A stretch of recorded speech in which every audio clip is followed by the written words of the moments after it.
The hidden part of your brain, destroying your relationships. Carl Jung. Mind theory. Imagine for a moment that you are not the sole master of your own house. You wake up, you go to work, you interact with your partner, and you believe that every decision you make is a product of your conscious will. But then, something happens.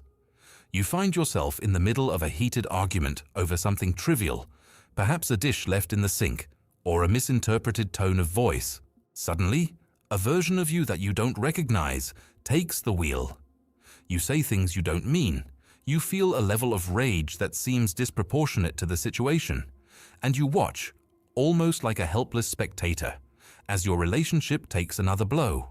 Have you ever wondered why you keep attracting the same type of toxic person, or why you find yourself sabotaging a perfectly good connection just when things start to get serious? There is a hidden architect behind these patterns, a silent passenger in your mind that Carl Jung, the legendary Swiss psychiatrist, called the shadow. This isn't just a psychological concept from an old textbook. It is a living, breathing part of your subconscious that is actively influencing every romantic choice, every conflict, and every heartbreak you experience.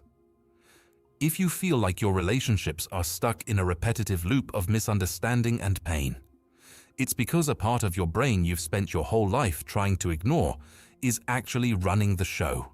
We have all felt that inexplicable pull towards someone who we know deep down isn't right for us. We've all experienced that sudden, irrational flash of jealousy or that cold wall of emotional distance that we can't seem to tear down. You might tell yourself that you just haven't found the right person yet, or that your partner is the one who needs to change.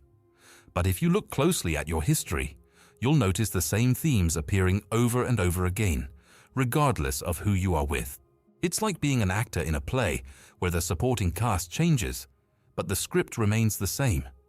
You recognize the frustration of feeling misunderstood and the exhaustion of trying to be perfect for someone else, only to have it all crumble. This isn't a matter of bad luck or simple incompatibility. It is a fundamental disconnect within your own psyche. You are living in a house with a locked basement, and the things you've hidden down there are starting to leak through the floorboards, poisoning the atmosphere of your most intimate connections. We think we know ourselves, but as Jung famously pointed out, we are often strangers to our own souls. But there is a mystery here that goes much deeper than simple personality traits.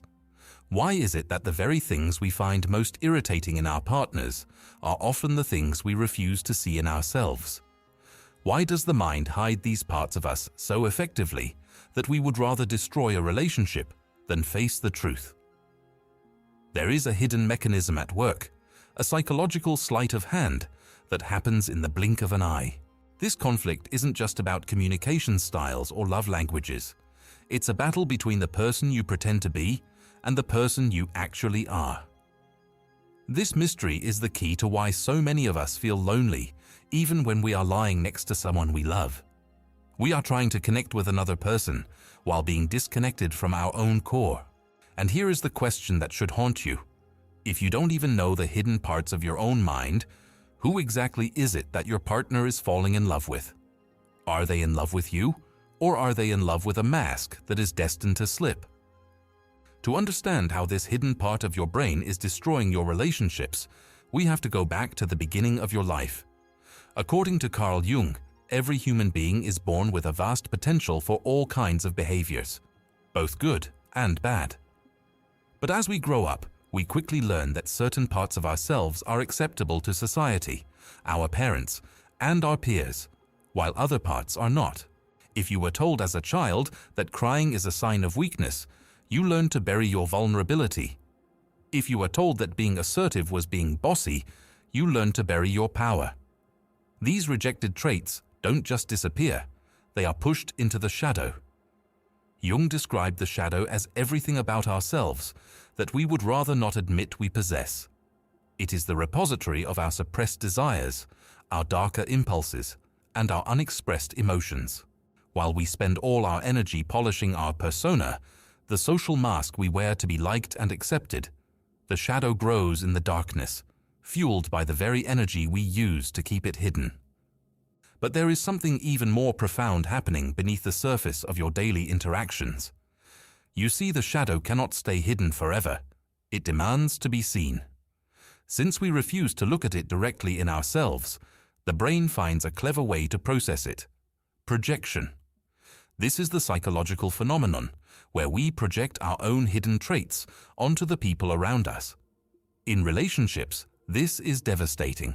If you have a hidden shadow of selfishness that you refuse to acknowledge, you will constantly perceive your partner as being incredibly selfish, even when they are being generous.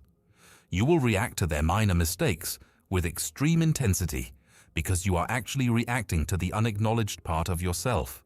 This is the detail that almost no one perceives in the heat of an argument. The person you are screaming at is often just a mirror, reflecting back the parts of your own soul you have rejected. You aren't fighting with your partner, you are fighting with your own shadow, and your relationship is merely the battlefield. It is at this point that everything starts to make sense regarding your past failures. Think about the honeymoon phase of a relationship. Why does it feel so magical? Jung would argue that in the beginning, we project our golden shadow onto our partner. We see in them all the potential, beauty, and strength that we haven't yet realized in ourselves. We feel whole because we think we've found our missing piece. But as time goes on and the reality of human imperfection sets in, the golden shadow fades, and the darker projections take over. We begin to see our partner as the source of our misery. We blame them for our lack of fulfillment, our anger, and our insecurities. We demand that they change, so that we don't have to look at the darkness within ourselves. This is why so many relationships fall apart after a year or two. The masks have slipped, and the two shadows are finally meeting face to face for the first time. Yet there is a nuance here that most people completely overlook. The shadow isn't just made of bad things like rage or greed. It also contains your untapped creativity, your hidden strength, and your capacity for deep intimacy. When you suppress your shadow to be nice or polite, you also suppress the very vitality that makes a relationship exciting and sustainable. A relationship between two masks is boring, sterile, and ultimately fragile. It's only when we acknowledge the full spectrum of our humanity, the light and the dark, that we can truly connect with another person. But most of us are too afraid. We are terrified that if our partner saw the real us, they would leave. So we keep the shadow locked away, and in doing so, we ensure that our relationships remain shallow and prone to collapse. We are essentially trying to build a house without a foundation, wondering why it shakes every time the wind blows. And here is the detail that almost nobody notices about their own behavior. Your shadow actually chooses your partners for you. Jung suggested that we are often unconsciously drawn to people who manifest the very traits we have suppressed in ourselves. If you are someone who is overly controlled and rigid, you might find yourself repeatedly falling for someone who is wild or irresponsible. On the surface, you complain about their lack of discipline, but subconsciously, your shadow is trying to integrate that sense of freedom through them. You aren't looking for a partner, you are looking for a completion of your own psyche. But because you refuse to own those traits yourself, the relationship becomes a tug of war. You try to change them, and they resent you for it, never realizing that the very thing you hate in them is the thing you most need to find in yourself. There is a terrifying realization that comes when you start to see the world through Jungian eyes. It means that you can no longer play the victim. You can no longer say, "I just have bad luck in love," or "My ex was just crazy." While there are certainly toxic individuals in the world, the reason you stayed, the reason you were attracted to them, and the reason the dynamic played out the way it did, often lies within your own hidden mind. This is a bitter pill to swallow because it places the responsibility for your happiness squarely on your own shoulders. It's much easier to blame a partner for a failing marriage than to ask, what part of my own shadow am I projecting onto this person? But this realization is also the only path to true freedom. If the problem is out there, you are powerless. If the problem is in here, you have the power to change your life. This leads us to the most critical part of the process, Shadow work. Jung believed that the goal of life wasn't to be perfect, but to be whole. To be whole, you must invite your shadow to the table. In the context of relationships, this means recognizing your triggers, not as flaws in your partner, but as maps to your own hidden wounds. When you feel that surge of irrational anger or that cold withdrawal, instead of lashing out, you must stop and ask, what is this feeling telling me about myself? This is where the work becomes truly difficult, as it requires a level of radical honesty that most people avoid their entire lives. You have to admit that you are capable of being manipulative, that you have a capacity for cruelty, and that you are often the one standing in the way of your own intimacy. But as you begin to integrate these parts of yourself, something miraculous happens. The projections start to dissolve. You stop seeing your partner as a villain or a savior, and start seeing them as a human being. When you own your own anger, you are no longer terrified of theirs. When you own your own neediness, you no longer feel the need to manipulate them into staying. The energy that was previously spent keeping the shadow locked in the basement is now available to build a real, authentic connection. This is the moment when a relationship truly begins. It is no longer a collision of two masks, but a meeting of two souls who are fully aware of their own depths. There is something even more profound happening in the silence of your own mind when you choose this path. Most people spend their lives running away from their darkness, only to have it trip them up at every turn. They treat their relationships like a series of distractions, hoping that the next person will finally make them feel complete. But the hidden part of your brain isn't something to be defeated or destroyed. It is a part of you that is crying out for integration. The shadow is like a neglected child. If you ignore it, it will scream and break things to get your attention. If you acknowledge it, listen to it, and bring it into the light, it becomes a source of immense power and wisdom. Your relationships fail, not because you are broken, but because you are incomplete. The revelation that changes everything is this: your partner is not your problem, and they are not your solution. They are your mirror. Every conflict you have is an opportunity to see a part of yourself that you have previously disowned. When you stop trying to fix the mirror and start fixing the person standing in front of it, your entire reality shifts. This is the gold in the shadow that Jung spoke about. The very things that are currently destroying your relationships, the jealousy, the anger, the fear, are the raw materials for your greatest growth. If you can learn to look at your darkness without blinking, you will find that it contains the keys to the intimacy you've always craved. But there is a detail that almost nobody perceives until they are deep into this journey. Most people think that working on yourself means becoming a better, nicer version of who you already are. In reality, it means becoming someone you might not even like at first. It means acknowledging that you have the same capacity for darkness as the people you judge most harshly. It means realizing that the hidden part of your brain isn't just a part of you. It is the very foundation upon which your conscious ego is built. You cannot have a mountain without a valley, and you cannot have a conscious personality without a shadow. The more you try to be only light, the darker your shadow becomes. This is why some of the nicest people have the most explosive and destructive relationships. Their shadows are starved for expression and eventually break out in catastrophic ways. So how do you stop this hidden part of your brain from destroying your future? It begins with a choice to stop looking outward and start looking inward. The next time you feel a strong emotional reaction toward your partner, take a step back. Ask yourself, where have I felt this before? What is this person reflecting in me that I refuse to see?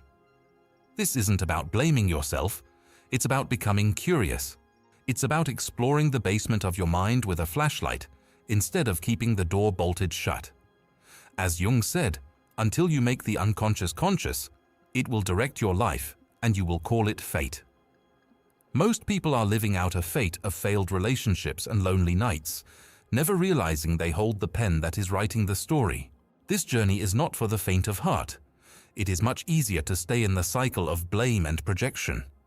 it is easier to believe that you are simply a victim of circumstances, or that the right person just hasn't arrived yet. But the cost of that ease is a lifetime of shallow connections and recurring pain.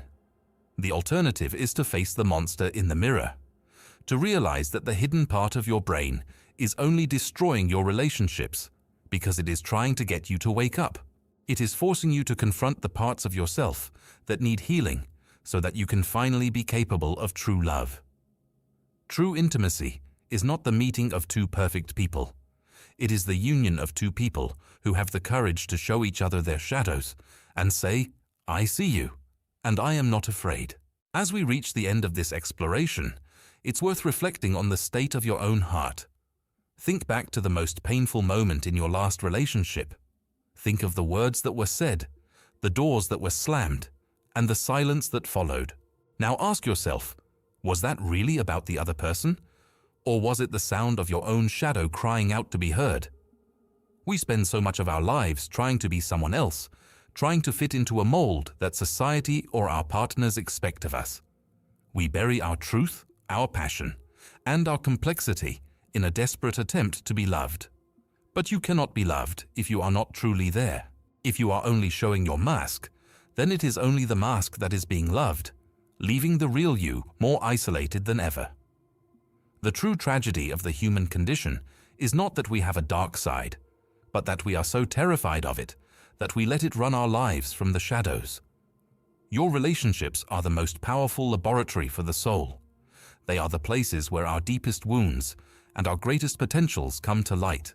If you are willing to look, really look, at the hidden parts of your mind, you will find that the very things you thought were destroying you are actually the things that can save you. The shadow is not a monster to be feared, but a guide to be followed.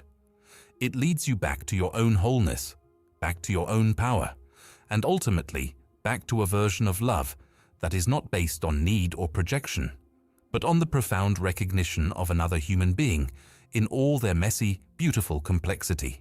In the end, the quality of your relationships will always be a direct reflection of the relationship you have with your own shadow.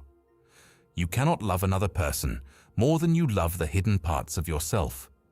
You cannot accept their flaws if you are still at war with your own. The path to a lasting, fulfilling relationship doesn't start with finding the right partner. It starts with becoming the right person, a person who is whole, integrated, and unafraid of the dark.